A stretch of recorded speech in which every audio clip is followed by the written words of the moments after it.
Distancia hiperfocal, episodio 92.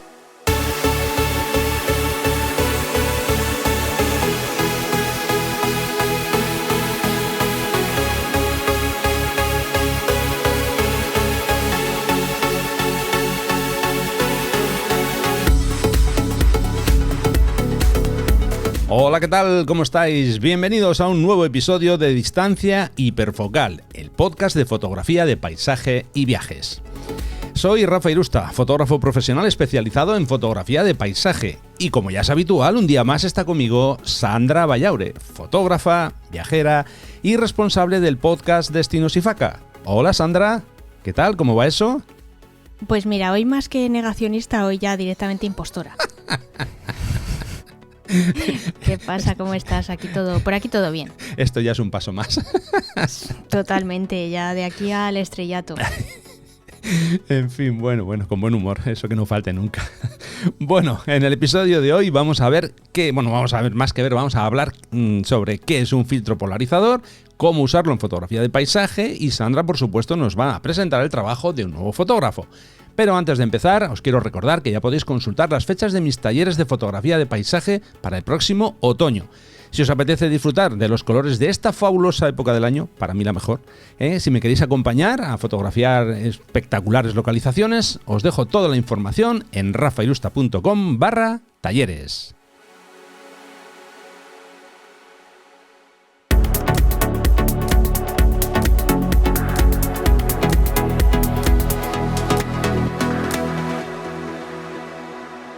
Episodio 92. Ya sabéis que os vamos a dejar todas las notas del programa en una entrada en mi blog, que es rafairusta.com/ y el número del episodio. Bueno, Sandra, hoy vamos a hablar sobre el filtro polarizador, porque a ver, sí que es cierto que hemos tocado el tema de filtros, de hecho hay varios episodios que ya os vamos a dejar todos enlazados, pero del filtro polarizador como tal no hemos hecho, vamos a decir, un monográfico, que es la idea que traemos para hoy, hablar única y exclusivamente del filtro polarizador. ¿Te parece bien? Sí, me parece estupendo, sobre todo porque es mi filtro favorito. También el mío. Bueno, empezamos ya más con esto que acabas de comentar. Yo siempre recomiendo que cuando alguien se quiere comprar algún filtro, pues suelen preguntarme en los talleres, ¿no? Ahora, mira, Rafa, quiero empezar con los filtros, ¿qué me compro? ¿Un degradado, uno de 10 pasos? Digo, alto. No. Empieza por un filtro polarizador. Ese es mi consejo inicial, ¿no? Bajo mi punto de vista es una de las herramientas para mí fundamentales en este tipo de fotografía. Igual que para mí lo es, por ejemplo, el uso del trípode, bueno, pues yo recomiendo filtro polarizador. No sé, en mi caso concreto es que lo uso muchísimo. Reconozco que soy, vamos a decir, un forofo de este tipo de filtros, ¿no? Bueno, básicamente, a ver, es un filtro que se coloca delante del objetivo, obviamente, y básicamente para que funcione tenemos que girar el filtro polarizador. Luego aclararé porque hay algunos filtros que no se giran por cómo están construidos, pero bueno, tienen sus pegas. Entonces, básicamente, insisto, es un filtro que lo ponemos delante del objetivo y hay que girarlo. Sí, lo repito, hay que girar el filtro polarizador. No vale solo con poner. Es que si no, no sirve de nada el filtro. Claro. Es que esto lo digo porque a veces pasa, hay personas que asisten a los talleres, dejan el filtro puesto y digo, a ver, ¿has polarizado? Sí, que si has girado pero hay que girar. Digo, sí, hay que girar, vale. Bueno, pero para eso se va a tus talleres, ¿no? Para aprender. Sí, claro. Si ya viniéramos con todo aprendido de casa, entonces, no, ¿cuál es la gracia? Por supuesto. Bueno, vamos a empezar por aclarar un poco para qué sirve un filtro polarizador o cuál es la función o cuál es el efecto que produce, ¿no? Bueno, básicamente, yo creo que lo hemos oído muchas veces, sirve para reducir los reflejos tanto en en superficies que nos podemos encontrar en la naturaleza, como puede ser el agua, como puede ser rocas, como puede ser también en la superficie de las hojas cuando llueve. Y como digo, básicamente, pues eso lo usamos para reducir ese tipo de reflejos. También sirve para reducir reflejos sobre cristal, por ejemplo, que es otra de los usos que se hacen. Lo que pasa es que son fotografía de paisaje, pues no mucho, la verdad. Dentro de la fotografía de paisaje también se usa para reducir la neblina que se suele crear en la atmósfera, eso que en inglés se llama haze. Y también, por supuesto, para aumentar la saturación de los colores. Eso sobre todo en épocas como puede ser el otoño, estás dentro de un bosque, pues vamos, básicamente se usa para ese tipo de situaciones, o por lo menos yo es para las situaciones que más lo uso. No sé tú si también usas el polarizador en las mismas situaciones o alguna que se me haya escapado a mí, Sandra. Sí, se te ha escapado la del arco iris. Ah, bueno, sí, es verdad. Además luego hay un apartado. Se te ha escapado la del arco iris, de todo lo que has mencionado, que creo que también es importante que si polarizas potencias el arco iris, y ojo que si giras el polarizador en sentido contrario puedes hacer desaparecer el arco iris, con lo cual hay que tener un poquito de cuidado antes de hacer la foto. Y en el tema que decías de los cristales, a mí por ejemplo me resulta muy útil cuando estoy en ciudad y quiero fotografiar a través de un escaparate o de un cristal, por ejemplo, en una cafetería, que quiero fotografiar a alguien. El polarizador me sirve porque normalmente yo me suelo poner delante de esa persona, polarizo, y entonces entre la sombra que creo yo y la ayuda que me presta el polarizador, lo que hago es que me quito yo misma del reflejo y esa persona ya sale completamente nítida y sin artefactos, sin reflejos que hagan que distraen la atención sobre lo que es mi sujeto, que normalmente es esa persona. Correcto. Luego ya tengo el truquillo de esperar a que me mire, y entonces ya cuando me mira hago raca, lanzo una ráfaga y entonces ya lo pillo en fraganti. Correcto. No sé si alguna vez te has fijado que justamente hay una situación en la que hablamos de que hay un cristal de por medio, en la que se suele buscar justamente lo contrario, que haya más reflejo para que no se vea la persona que está al otro lado. Y dirás, ¿en qué situación? En ciertos anuncios de coches, de vehículos, sí.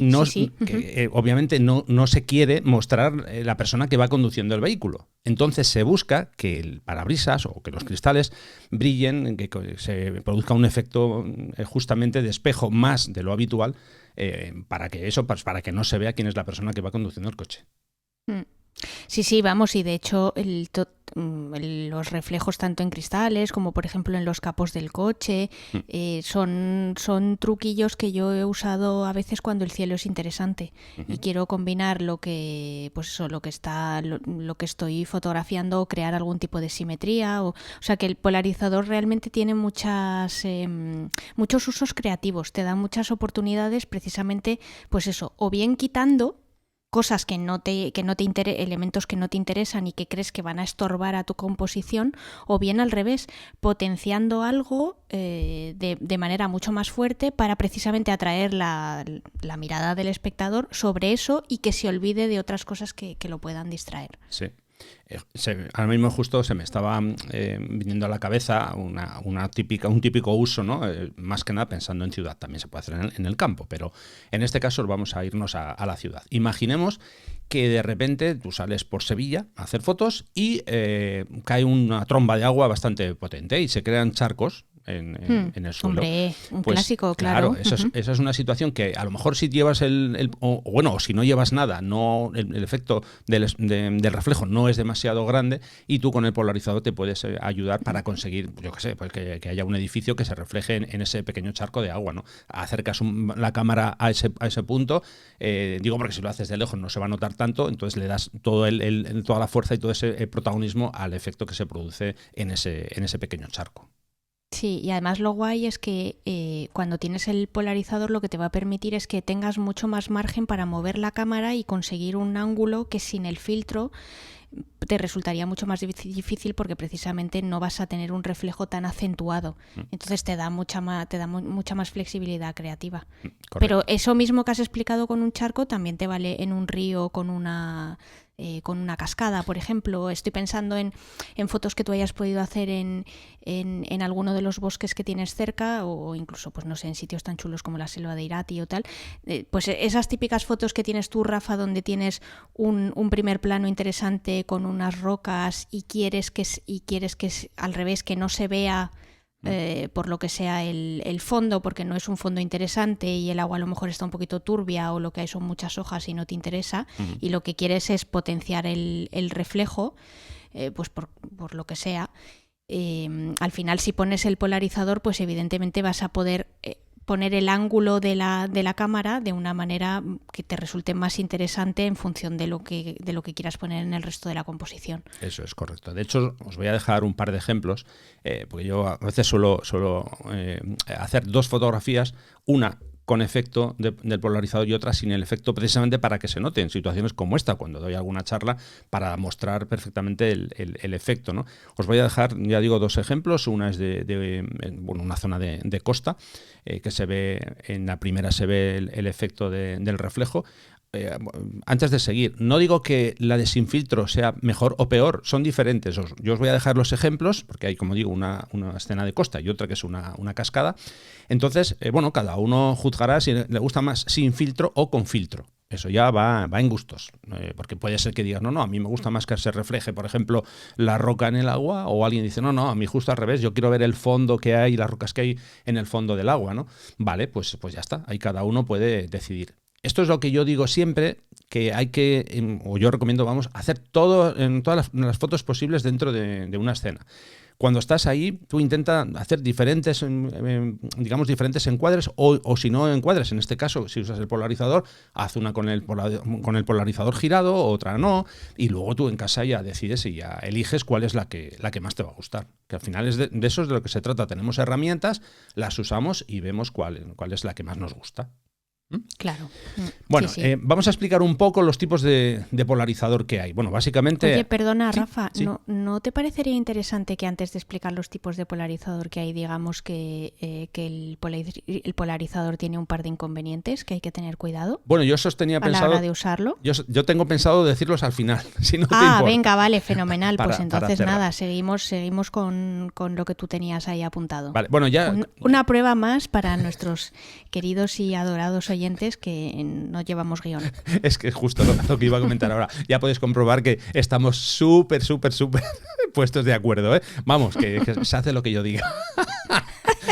No, es broma. Yo es que sí que me he hecho un pequeño guión por ordenar todo, pero no se lo he pasado a Sandra, por supuesto, para que tenga la frescura habitual que es característica ya. En fin, ya sabéis cómo somos para estas cosas.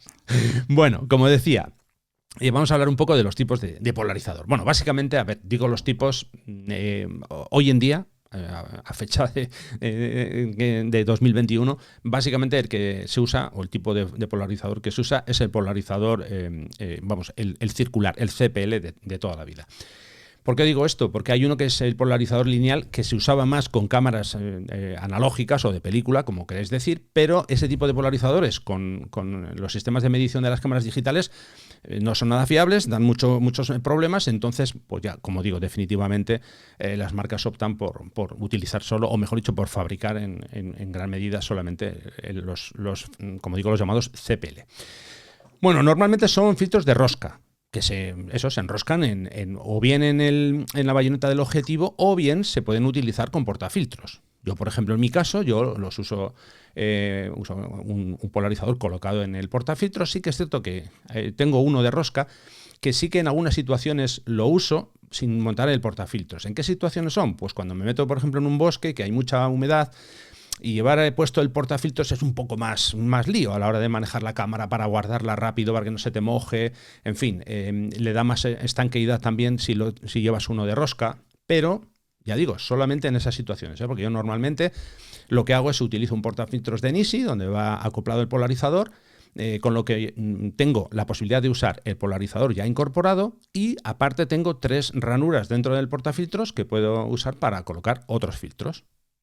Combinando el polarizador, por ejemplo, con un degradado o con un filtro de densidad neutra, en fin, con uno o con dos, o con los que sean. Y luego hay un tipo de polarizador que también se vende, obviamente, que es de formato cuadrado. A ver, para mí el polarizador de formato cuadrado tiene más pegas que otra cosa. ¿Por qué digo esto? Generalmente, obviamente, son para usar en un portafiltros, y claro, el problema es que, como ya comentábamos, un polarizador hay que girar para conseguir el efecto. Entonces, si yo meto un polarizador cuadrado y solamente tengo el polarizador cuadrado metido en el portafiltros, vale, no hay problema. Yo puedo girarlo hasta conseguir el efecto que yo busco. Pero ¿qué pasa si yo tengo puesto un filtro degradado? Que si yo giro también es filtro degradado. Me refiero si giro el portafiltros. Entonces, claro, si yo quiero poner un filtro, en este caso de densidad neutra, degradado, en la parte superior para, digamos, para equilibrar la luz de la parte del cielo con la que tengo en la parte del suelo, claro, si giro para que polarice, el filtro ya se va a descuadrar, porque va a quedar en forma diagonal o incluso en 90 grados. Entonces, ya digo, yo no le veo mucha utilidad al filtro cuadrado. De hecho, es que yo no lo uso en estos casos. Yo, insisto, solamente uso filtro circular. Circular, pero no circular porque sea filtro circular CPL, sino que es de forma circular, que su forma, que puedo girar.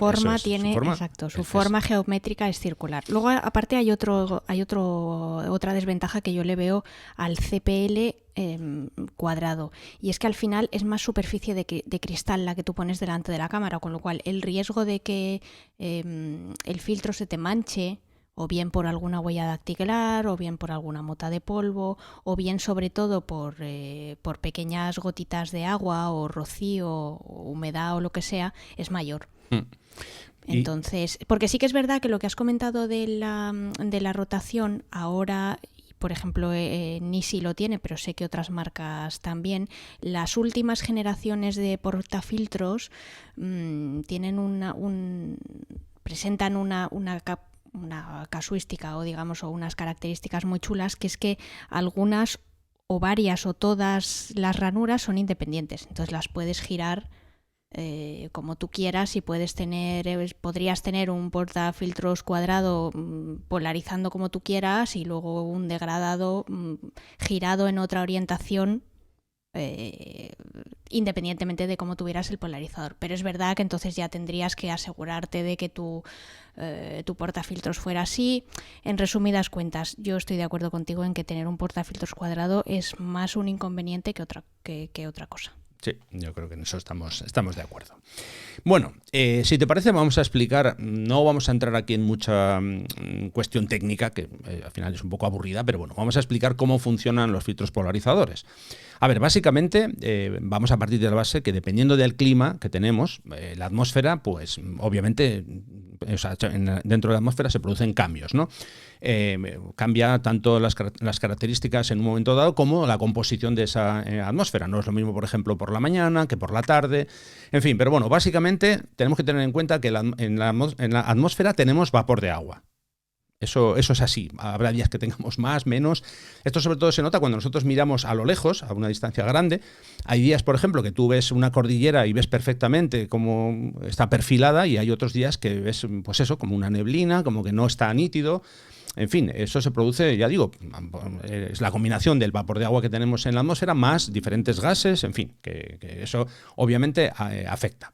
Entonces, básicamente con ese vapor de agua se produce, ya digo, esa neblina, que es el famoso haze ese del que hablábamos antes, que al final, bueno, lo que hace es que nuestras fotos no estén contrastadas y, en fin, que falte esa nitidez extra. Esto sobre todo se nota cuando estamos haciendo fotografías, ya digo, por ejemplo, con un angular y miramos hacia el fondo, hacia las montañas. Si el sujeto lo tenemos más cerca, pues no se nota, no se aprecia tanto, no vamos a notar ese pequeño defecto, ¿no?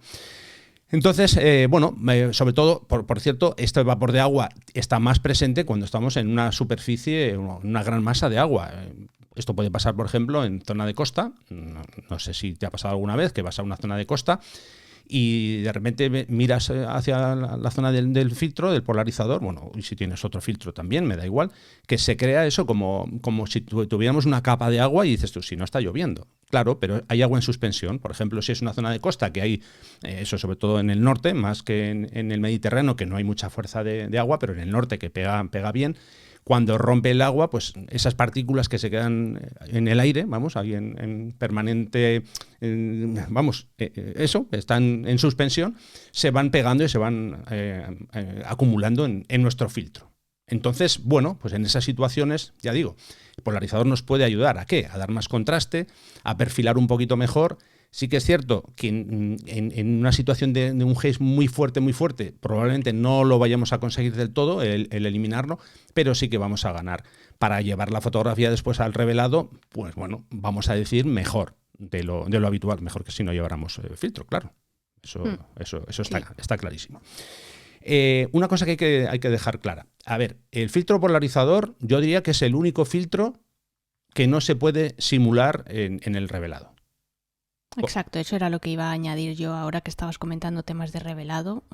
Eso es para mí la clave de este filtro. Sí. Sí, porque, por ejemplo, a ver, si nosotros hacemos una toma, un poco, volvemos a lo de antes, ¿no? Esa escena que decíamos en Sevilla, que llueve, que se crea un charco de agua y queremos potenciar el reflejo, si no lo hacemos allí, en el revelado, hombre, bueno, sí, podemos luego hacer un duplicado de la parte de arriba, digamos, entre comillas, o sea, un pequeño truco ahí en la imagen, pero bueno, ya aparte que nos va a llevar muchísimo tiempo, claro, ya estamos ahí entrando en ciertos límites que algunas personas nunca quieren pasar, ¿no? Decir, no, yo prefiero más como estaba que no lo que yo luego puedo conseguir en el revelado.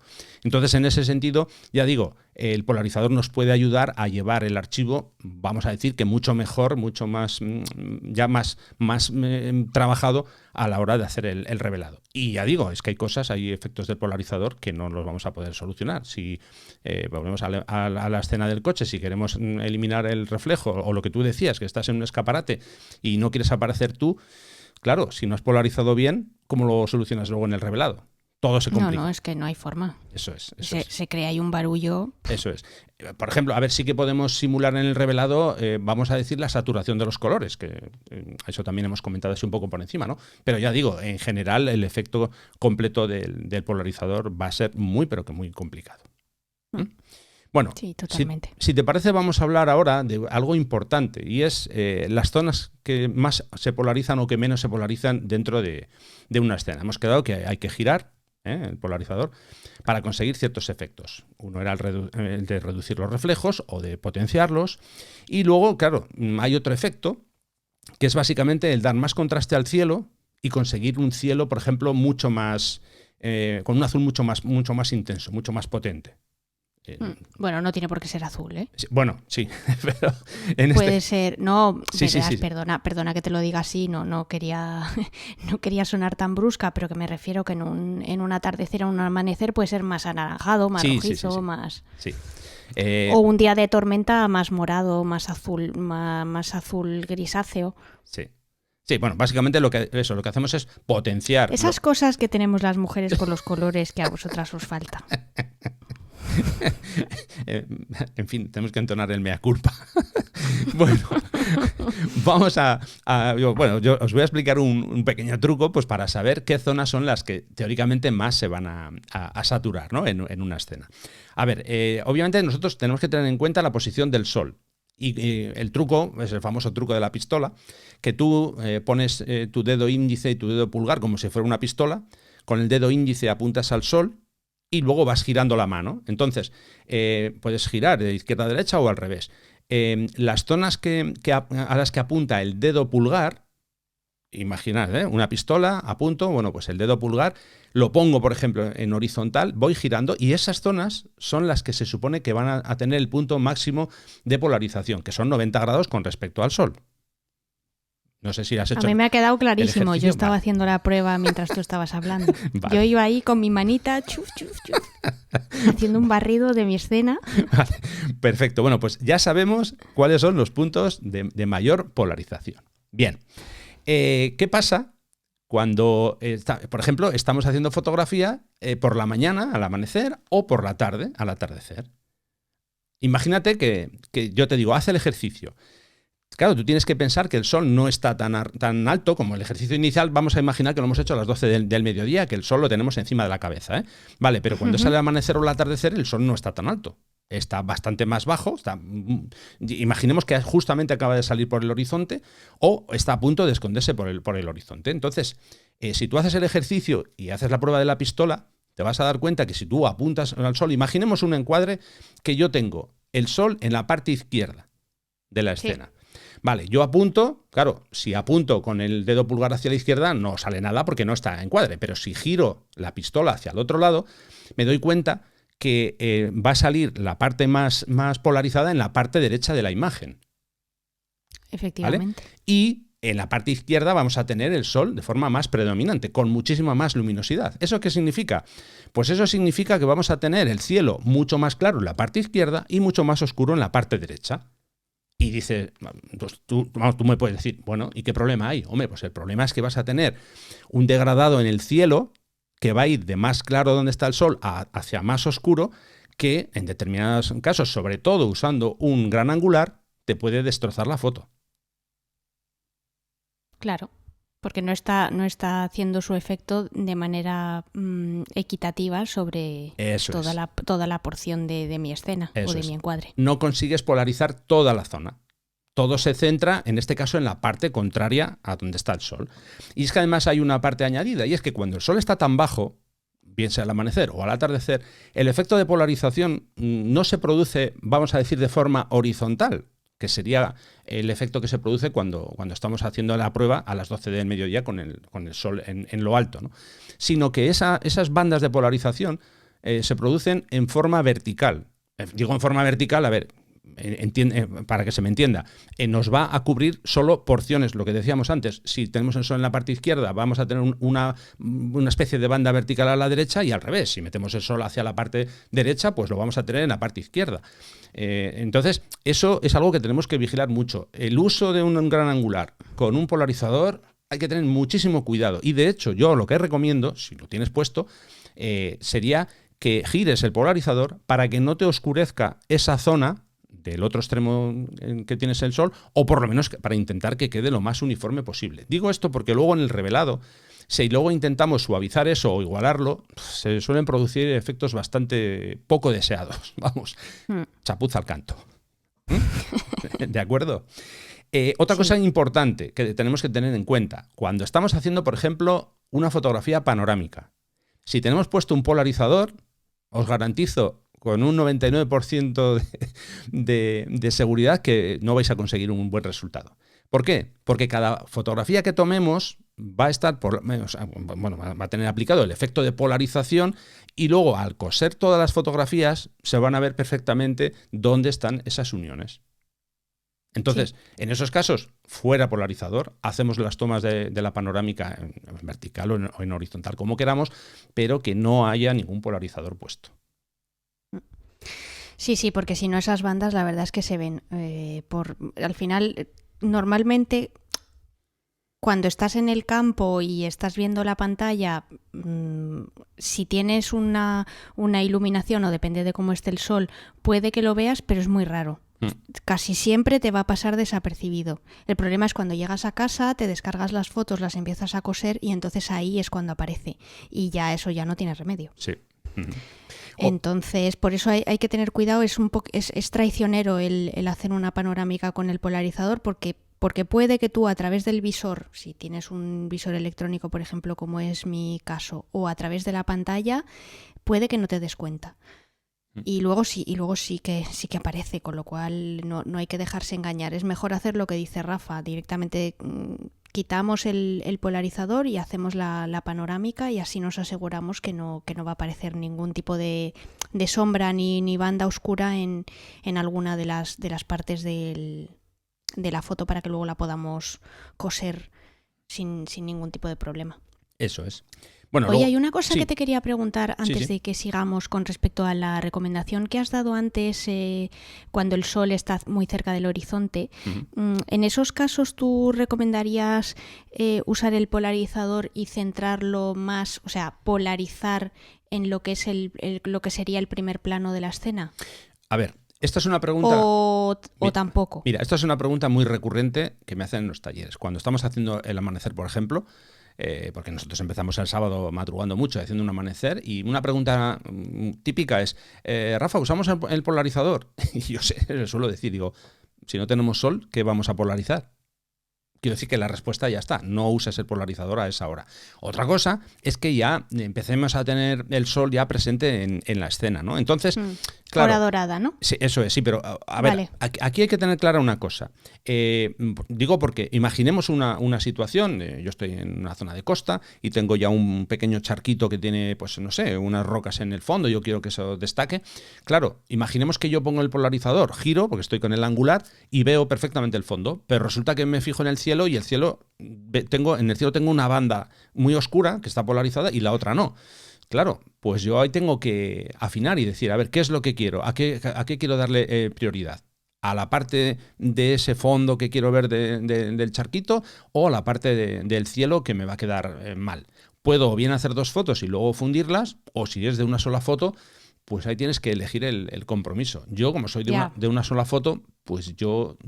a ver... Todo depende. Sacrificas el fondo, claro, porque si no el cielo se te va a estropear. Claro, es que, ¿no? A ver, todo depende. Si yo, insisto, si a mí me gusta mucho ese primer plano del fondo del charquito y tal, y hago una foto y veo que el cielo no queda demasiado saturado, o sea, mejor dicho, demasiado polarizado, y luego en el revelado creo que lo voy a poder solucionar, pues me quedo con esa. De todas formas, yo suelo hacer 2 tomas. Hago otra y digo, mira, una que quede bien el cielo por lo que pueda pasar, porque igual yo en el campo, en este caso en la playa, en el mar, he visto que ese primer plano es súper chulo como yo lo tengo en mi cabeza, pero igual resulta que luego voy a casa y ya no es tan guay como yo pensaba. Si me llevo las 2, ya decido, pues mira, descarto esta, no doy tanta potencia a ese primer plano con el fondo del charquito y me quedo con la que tiene el cielo un poco mejor. Al final vale. es una cuestión de decidir, ¿no? Con cuál de ellas te vas a quedar. Perfecto, vale, me queda claro. Vale, pues básicamente, bueno, una cosa, esto sí que me ha pasado, recuerdo que, por ejemplo, en el viaje que hicimos, en el segundo viaje a Estados Unidos, en Death Valley, tengo que buscar alguna foto porque creo que todavía las conservo. A ver, típico, que sales, el sol ya está bastante alto y tienes puesto el polarizador, vas a hacer una fotografía, sobre todo en mi caso me pasaba con las verticales, y de repente, había un contraste brutal y el cielo no es que quedaba, digamos, de un azul intenso, es que parecía negro. Porque estaba saturado muchísimo, ¿no? O sea, estaba polarizado muchísimo. Claro, en esos casos, porque igual de entrada dices, qué guay, fíjate tú cómo queda esto, qué potente. Sí, cuidado, insisto, porque luego igual llegas a casa y dices no. Entonces yo hacía varias fotos y ya digo, intentaba suavizar mucho más la polarización, en algunos casos incluso quitarla del todo, porque daba mucho el cantazo de ese contraste tan exagerado. Entonces, eso también hay que vigilarlo. A ver, esto obviamente siempre es una cuestión muy subjetiva. De gustos, claro. Eso es, sí, porque sí. igual a mí no me gusta y a ti dices, uy, ¿cómo me gusta? Pues bueno, eso ya va un poco al gusto, ¿no?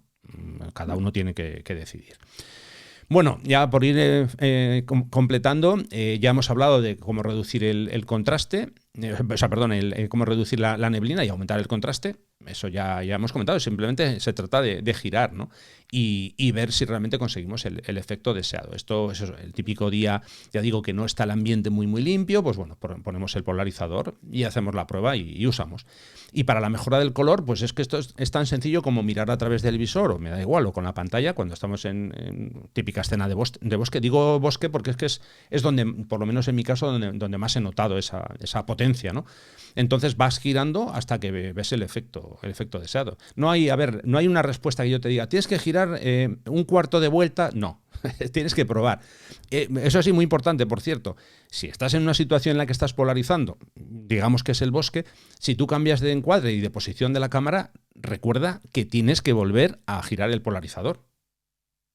Sí, claro, eso no se queda estanco, es un efecto que tienes que ir ajustando con cada encuadre. Claro, sí, no, pero lo recuerdo porque a veces parece que no, si esta mañana cuando me he levantado he polarizado y ya está. No, ya. Eso hay que ir cambiando. Entonces, a ver, cosas a tener en cuenta ya para ir cerrando. Un tema del que no hemos hablado todavía. El filtro polarizador al final es un filtro que reduce la entrada de luz a nuestro sensor. En unos casos más que en otros. Aquí, claro, no hay un estándar. Hay marcas que te dicen solamente reduce, por ejemplo, 1 paso y 1/3 de paso. Y hay otras que te dicen reduce 2 pasos. No hay un estándar. Ya digo, cada marca pues trabaja los polarizadores de una forma o de otra. Simplemente tienes que tener en cuenta que hay una reducción de luz. Por eso, a ver, hay gente que dice, no, es que yo solamente lo uso en el momento concreto que quiero utilizarlo. Yo reconozco que peco porque lo llevo puesto siempre. Eso sí, lo que hago es girarlo. Si no quiero que tenga ese efecto, pues lo que hago es girarlo para que quede neutro y ya está. Hombre, si estoy en una situación que me está robando realmente mucha luz y necesito una velocidad un poco más alta, pues entonces lo quito y ya está, ¿no? Pero si no, yo digamos que casi lo uso un poco como filtro de seguridad, por si salta alguna piedra y demás. A veces es un poco también... No sé si llamarlo por comodidad, vagancia, el no quitarlo. Pero bueno, pasa, eso pasa. Por cierto, también hay que tener en cuenta una cosa, que a veces hay algunos filtros que, digamos, que añaden un tinte más azulado a las imágenes, pues sobre todo los que están pensados, digamos, para los que llaman para paisajes. El caso de Nisi tiene uno. Y bueno, como satura más en este caso los azules, pues eso da un pequeño tinte azul. Entonces puede ser que en alguna situación pues eso no te gusta cómo queda, pues no, simplemente lo desenroscas, lo quitas y ya está. Pero bueno, eso, que nos quede claro que el filtro polarizador reduce la cantidad de luz que entra y que, bueno, pues que cada marca tiene su baremo.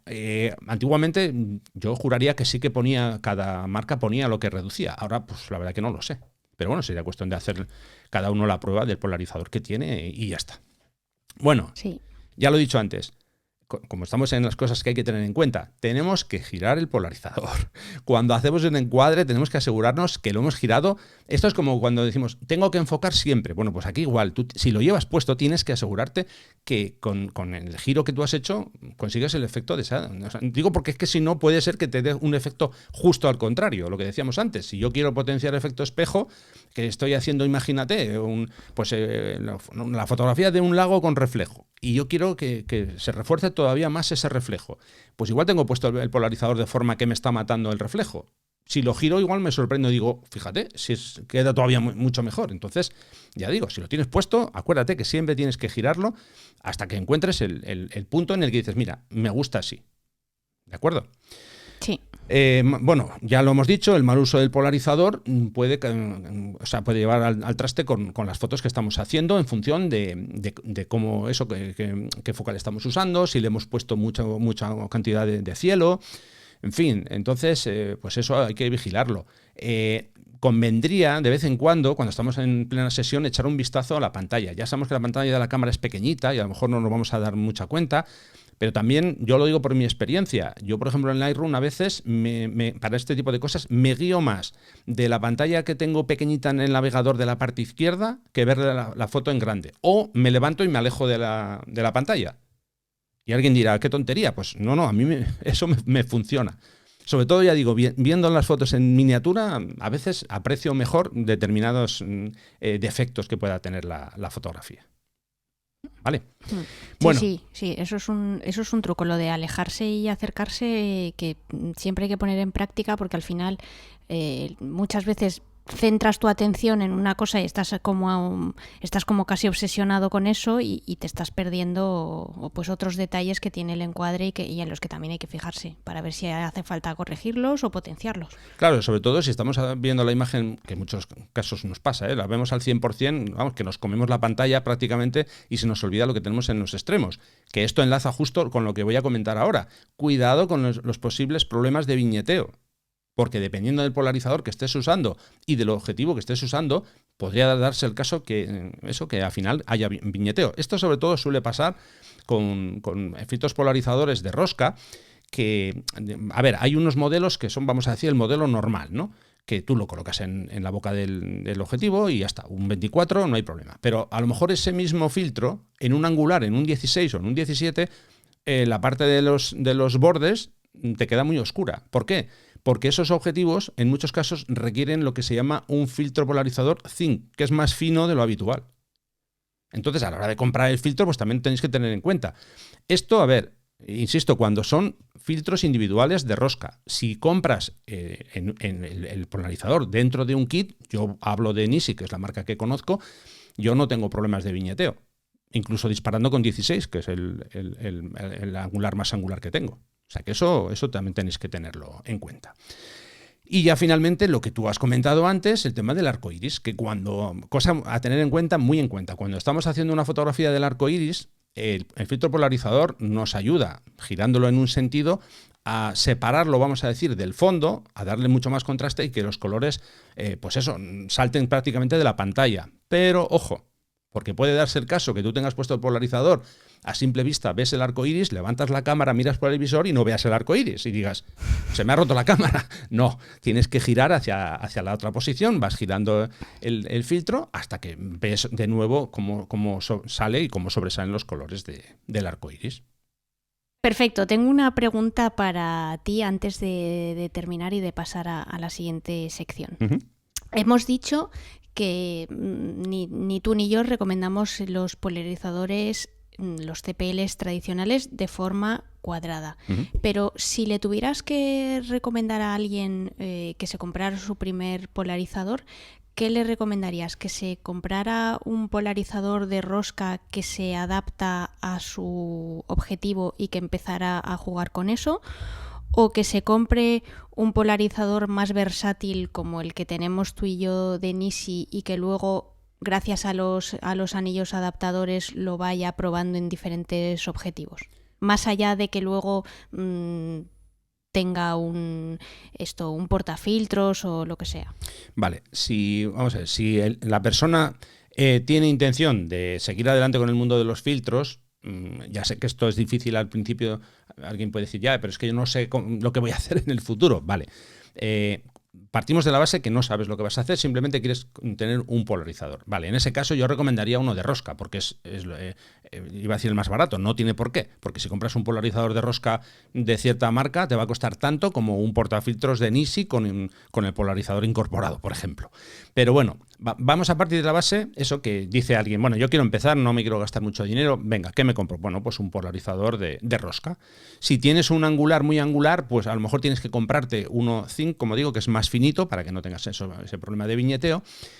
Y luego aquí, a ver, hay otro pequeño truco, vamos a decir, bueno, no es truco, es algo que hay que tener en cuenta. Vamos a imaginar que tenemos 3 objetivos, o 4, o varios objetivos que tienen diámetros diferentes.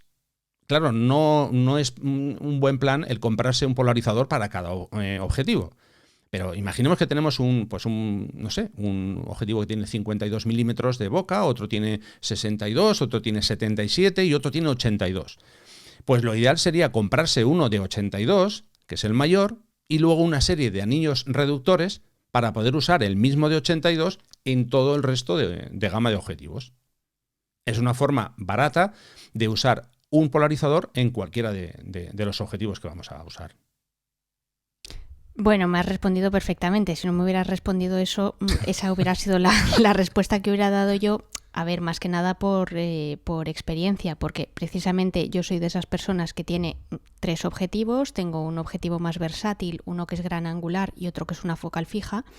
Y el primer polarizador que me compré fue para mi objetivo más versátil. ¿Qué pasa? Que no todos mis objetivos tienen exactamente el mismo diámetro. Entonces, al final, el problema que tengo es que ese polarizador solamente lo puedo usar con mi objetivo versátil. Uh-huh. A ver, es el objetivo que uso en la mayor parte de mis viajes y de las fotos que hago, con lo cual me resulta muy cómodo porque si lo quiero quitar o poner, lo único que tengo que hacer es enroscar, desenroscar y no me tengo que preocupar ni de anillos, ni de portafiltros, ni de nada. Claro, la otra alternativa que tengo es el polarizador que tengo de Nisi con mi portafiltros y con las anillas adaptadoras correspondientes. Sí. Pero ¿qué pasa? Que muchas veces lo que me ocurre es que el polarizador de Nisi es muy grande. Sobre todo es muy grande con respecto a mis objetivos y a mi cámara. Por muy grande, entiéndase que cubre una superficie muy amplia. Entonces, como yo muchas veces estoy haciendo fotos de manera más o menos rápida, me resulta muy escandaloso de meter y de sacar, y sobre todo que me da miedo, porque al final se puede rayar, lo puedo estropear. Entonces, ¿qué es lo que pasa? Que al final, si quiero hacer una foto rápida con mi gran angular, pues termino no usando polarizador. Uh-huh. Entonces no cometáis el mismo error que yo, es decir, seguid el consejo que os ha dicho Rafa. Empezad comprándoos un polarizador bueno, de buena calidad, si puede ser slim. Yo, por ejemplo, os recomiendo una marca alemana que se llama B+W, que es una marca muy buena y que tiene unos precios, no es barata, pero tiene unos precios bastante competitivos, y os compráis un polarizador relativamente grande y luego un juego de anillas adaptadoras, que eso no cuesta nada. Y lo vais usando con todos vuestros objetivos. Que luego ya por lo que sea en el futuro os metéis más en el mundo de los filtros y entonces ya empezáis con los degradados, con los neutros, os compráis un kit y os viene otro polarizador, pues tenéis 2 opciones. O bien vendéis el primero que os habéis comprado, que siempre le vais a dar salida porque al final os habéis comprado un producto de calidad y habéis hecho una inversión, o bien os quedáis con los 2. y podéis usar los dos en las dos situaciones que os he dicho. Que queréis hacer una foto rápida y estáis pues eso en una situación donde queréis polarizar pero no queréis tener todo el rollo de el portafiltros, etcétera, usáis el filtro Slim que os habéis comprado de rosca y chimpún. Que no, porque estáis en una situación que podéis hacer fotos más pausadas con trípode, etcétera, pues usáis el polarizador que tenéis en vuestro kit de filtros con su portafiltros, etcétera, y tenéis las dos soluciones. Claro.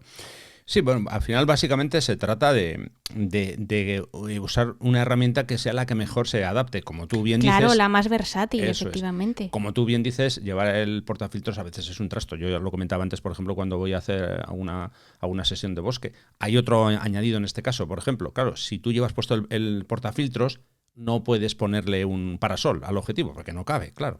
Entonces, si tú usas un polarizador en este caso de rosca, claro, si es más grande del tamaño del objetivo, tampoco vas a poder, pero imaginemos que yo tengo un objetivo de 77 y me he comprado un portafiltros de 77. Puedo colocar perfectamente el parasol, que siempre me va a quitar un poquito de agua a la hora de eso, en fin, de que esté lloviendo, o si está lloviendo mucho no vamos a poder hacer gran cosa, pero bueno, típica situación de bosque, como digo, que hay humedad, que llueve pero no llueve, pues en esos casos a mí me gusta más usar el de rosca, porque me resulta más cómodo, incluso si tengo que guardar la cámara de forma rápida en la mochila, porque es indudable, el portafiltros es un trasto. Al final, por muy pequeño que sea, es un trasto más que tienes que llevar colocado en la cámara.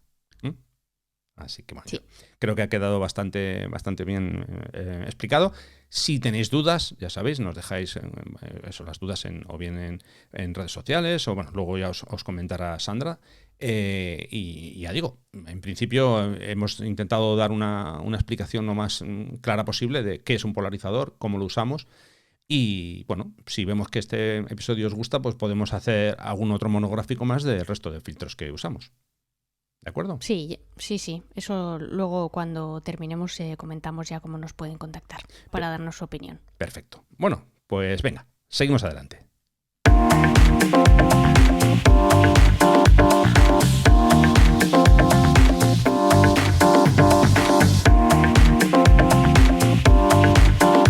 En Distancia Hiperfocal hablamos de viajes con Sandra Vallaure. Tiempo de viaje, Sandra, así que cuando quieras nos presentas el trabajo del nuevo fotógrafo de hoy. Pues episodio 92 y otra vez un fotógrafo con nombre impronunciable, porque como me gustan los retos, pues yo soy así. Hoy os traigo el trabajo de un fotógrafo estadounidense que se llama Keith Latzinski. Os voy a dejar, como siempre, los enlaces a sus redes sociales y a su página web. Y bueno, pues ¿por qué os traigo el trabajo de Keith? Pues básicamente porque hace un poco de todo. Bueno, no de todo, pero hace muchas cosas y sobre todo lo que hace es viajar. Sus principales intereses son todo lo que está relacionado con la naturaleza y la conservación y sobre todo últimamente problemas relacionados con el cambio climático, de los que hablaremos más adelante. Y luego también le gustan mucho los deportes extremos. Pero por si esto fuera poco, pues Keith también es cineasta, entonces no solamente hace fotos, sino que también hace vídeo y tiene una productora con otros socios a través de la que han producido pues entre más o menos como unas 20 películas o así. Bueno, pues aunque Keith nace en Nueva York, se cría en Colorado. Colorado, para los que no hayáis estado, entre los que me incluyo, pero he investigado un poquito a la hora de hacer esta sección, es una región de Estados Unidos que destaca sobre todo por sus montañas y su paisaje y todas las actividades que permite hacer pues actividades de exteriores. Y es muy curioso cómo empieza Keith en el mundo de la fotografía, porque a él realmente lo que le interesaba era el monopatín. A él y a su hermano, unos frikis totales del monopatín. Entonces, bueno, pues cuando está en plena adolescencia y están ahí con su monopatín todos flipaos, que si quieren hacer acrobacias y tal y cual, bueno, pues un día el hermano de Keith le sugiere que por qué no intentan hacer fotos de las acrobacias y de las piruetas que están intentando conseguir, que siempre están ahí ensayando a base de prueba y error. Total, que van a una casa de empeños, Keith se compra una cámara destartalada, empieza a hacer fotos y se engancha.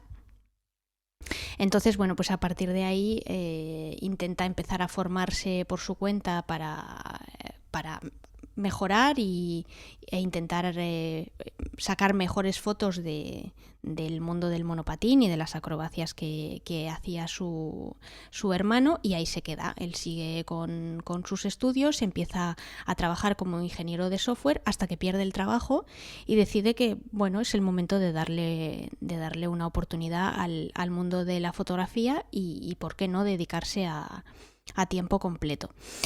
Entonces, aparte de hacer fotos relacionadas con deportes extremos, porque ya os he dicho que le interesaba mucho el monopatín, pero también es un gran aficionado a la escalada, y era algo que él compatibilizaba con sus estudios y posteriormente con su trabajo.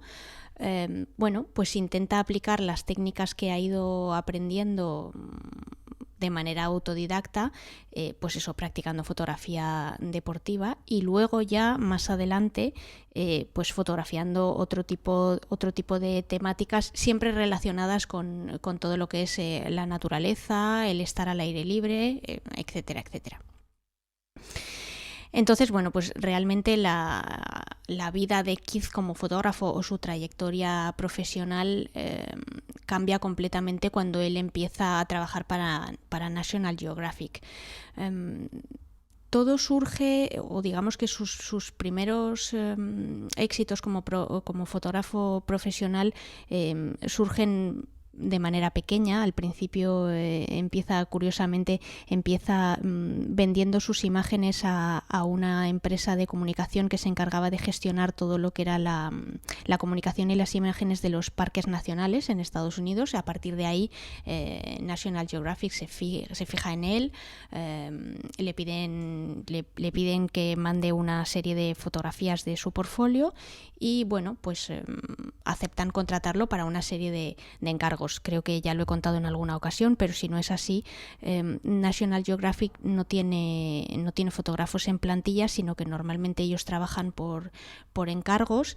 Y además es muy curioso, y esto ya se lo había escuchado en alguna ocasión a Tino Soriano, pero ahora preparándome esta sección con el trabajo de Keith también lo he podido comprobar. Y es que National Geographic es muy, muy tiquismiquis a la hora de trabajar con sus colaboradores fotógrafos, porque les exige que no haya absolutamente ningún tipo de manipulación digital a la hora de la transferencia de fotos entre lo que captura el fotógrafo y lo que luego se va a publicar en la revista. Esto que implica que Keith en cada proyecto que hace para National Geographic tiene que enviar absolutamente cada RAW, cada archivo RAW que dispara. No puede borrar ni editar nada, de tal manera que, bueno, que sean los editores los que revisen todo. Entonces, imaginaros que yo le he escuchado aquí decir que normalmente por cada proyecto suele disparar entre 70.000 y 100.000 imágenes. Y eso luego es todo lo que él manda a... Creo que la sede de National Geographic está en Washington, pero no me hagáis mucho caso porque lo estoy diciendo de memoria. Entonces imaginaos el trabajo titánico que se marcan los editores para seleccionar cuáles son las mejores fotos y que luego posteriormente editarlas, que entren dentro de todo lo que es la historia del reportaje que quieren publicar, que encaje con el texto y que luego todo tenga una coherencia narrativa, ¿no? Entonces, bueno, os decía que Keith es un fotógrafo muy viajero. Le escuchaba una entrevista que le hicieron ahora a finales de 2020 y decía que bueno, que precisamente en esta época de pandemia, que había sido la primera vez en no sé cuántos años que había pasado más de un mes seguido en su casa. Y es que si os metéis en su página web, que la verdad que es una página web muy interesante porque es muy extensa, es decir, que vais a poder ver muchas de las facetas de su trabajo, pues vais a ver que tiene una sección que él titula National Geographic y ahí vais a poder ver las imágenes de muchos de los encargos que ha realizado para la revista, ¿no? Yo en concreto en las notas del episodio os voy a dejar 3, pero tenéis muchísimas más para investigar. Una de ellas es una expedición de 45 días que hace una parte de la Antártida que es absolutamente alucinante. Otra de sus reportajes es una expedición que hace de escalada, pero en unas torres de roca kárstica que hay en el sur de China, que son unas fotos absolutamente alucinantes porque mezclan todo lo que es pues ese lado exótico de los viajes con lo que es la fotografía deportiva de exteriores. Y luego ya un reportaje un poco más dedicado a la parte de deportes, en un desfiladero en Francia que se llama el desfiladero de Verdun, que también es un lugar, bueno, que es que te da vértigo solo de verlo y realmente son unas fotos fantásticas. Entonces, bueno, pues como os digo, es un fotógrafo tremendamente versátil, muy, muy viajero y que realmente no le tiene miedo a nada. Y en este sentido de no tenerle miedo a nada, os cuento dos anécdotas y con eso ya terminamos. La primera de ellas es que hizo un reportaje sobre lo que en Estados Unidos se llaman los alligators, que son, es que me sale caimanes, pero no son, tampoco son cocodrilos. Son de la misma familia, pero no me acuerdo ahora del nombre en español, en todo lo que son la zona de las marismas de Florida, y entonces, bueno, pues estuvo una serie de días con un biólogo experto que además tiene una granja precisamente de estos animales y los estuvo fotografiando de noche. Bueno, de día y de noche, pero completamente a solas, él con el biólogo y otro fotógrafo metiéndose en el agua. Y bueno, tiene una foto de uno de estos animales debajo de un tronco, debajo del agua, con una serie de haces de luz colándose por el agua, que la verdad es que es impresionante, y escucharle a él narrar cómo estaba a medio metro del cocodrilo, y el cocodrilo completamente inmóvil, sabiendo que, bueno, en cualquier momento, o sea, abre la boca, le arranca el brazo y realmente, pues ya os digo, es un fotógrafo muy aventurero.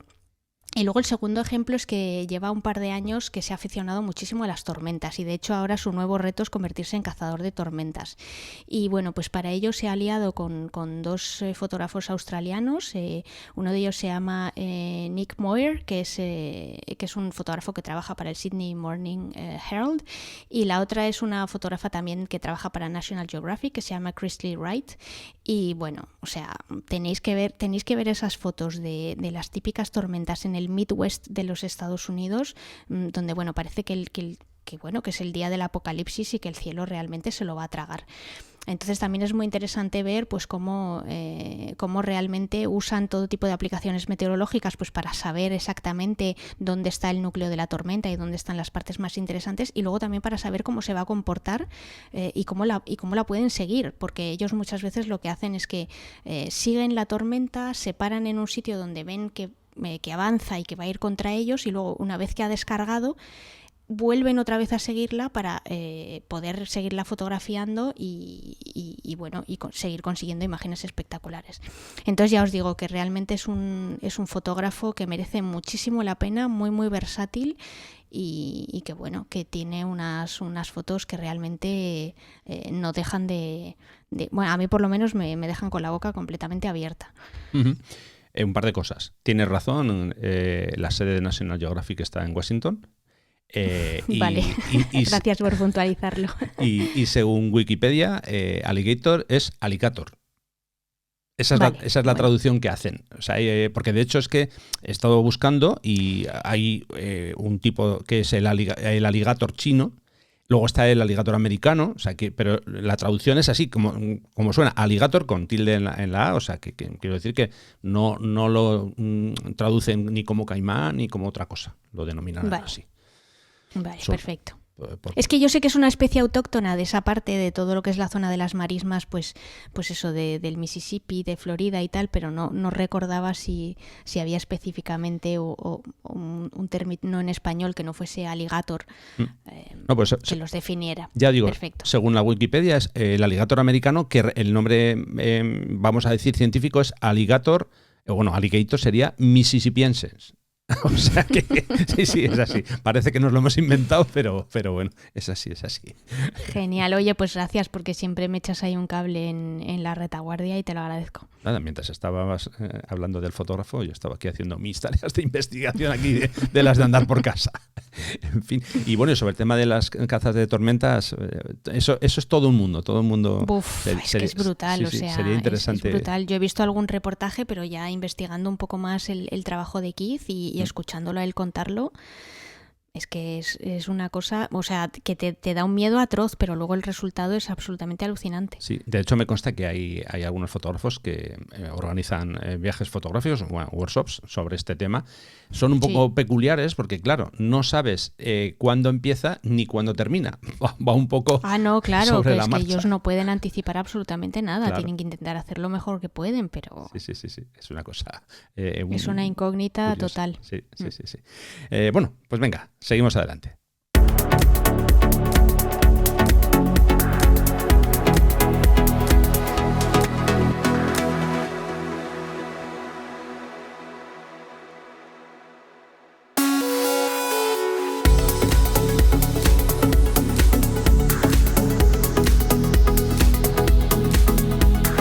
Bueno, pues la verdad es que a mí se me ha pasado el tiempo volando. Aquí hablando de polarizadores, después hablando de, en fin, el trabajo de Keith, en fin, ha estado interesante, para mi gusto por lo menos. Como digo, ya toca despedirnos, así que cuando quieras, comenta a los siguientes cómo nos pueden contactar. Pues nada, ya sabéis que nos encanta saber de vosotros y que cualquier duda que tengáis al respecto del tema que hemos tratado hoy en el episodio o cualquier sugerencia que queráis hacer, pues nos la podéis hacer a través de varios canales. El primero de ellos es el blog de Rafa. Ya sabéis que en las notas del programa tenéis un apartado abajo que es la sección de comentarios y ahí nos podéis escribir. Luego también podéis hacerlo a través de las redes sociales. Si queréis hacerlo a través de Instagram, pues le podéis mandar un mensaje por privado a Rafa, cuyo usuario es Rafa Irusta. ¿Que preferís Twitter? Pues ahí estamos los dos. Rafa es Rafa Irusta y yo soy Vallausa, que se deletrea VA2LSAUSA. Y luego también tenéis el canal de Telegram a través del que podéis acceder, si es que no estáis ya, a través de un enlace que Rafa deja siempre en las notas del programa. Y por último, que ya sabéis que últimamente estoy muy pedigüeña, pues y que además yo sé que estáis en plan generoso y en plan ahí que tenéis ganas ya de gastar todo ese dinero que no nos hemos podido gastar durante la pandemia. Bueno, pues muchos de vosotros siempre nos pedís o nos preguntáis cómo nos podéis, digamos que apoyar y pues para mejorar el podcast y que, en fin, que se valore un poquito más nuestro trabajo. Y ya sabéis que tanto Rafa como yo pues tenemos un enlace en nuestra página web, pues para que a través de PayPal nos hagáis un donativo. En el caso de mi web lo podéis hacer a través de sifaca.com/apoyo y en el tuyo, Rafa, ¿nos recuerdas la URL, por favor? Directamente que entren en las notas del programa o en el blog y ahí les aparece. Vale. Es que en mi caso no tengo una página dedicada para ellos, sino simplemente entran al blog y pueden pinchar. Ahí, por supuesto, también está el tuyo, en las notas del programa, el enlace para tu página. Digo por si vale, perfecto. La gente perfecto. Pues ya sabéis que en el caso de Rafa entráis y lo tenéis ahí directamente. En mi caso entráis en sifaca.com/apoyo y ahí lo tenéis. Y nada, Rafa, pues hasta aquí. Sí, la verdad es que, bueno, una vez más, Sandra, ha sido un placer estar aquí contigo, contar con tu ayuda, con una colaboración que nos haces aquí cada 15 días, por supuesto con el trabajo del nuevo fotógrafo y nada, que en un par de semanitas estamos otra vez dando guerra, así que cuídate mucho. Si nos dejan. Sí, espero que sí, espero que sí.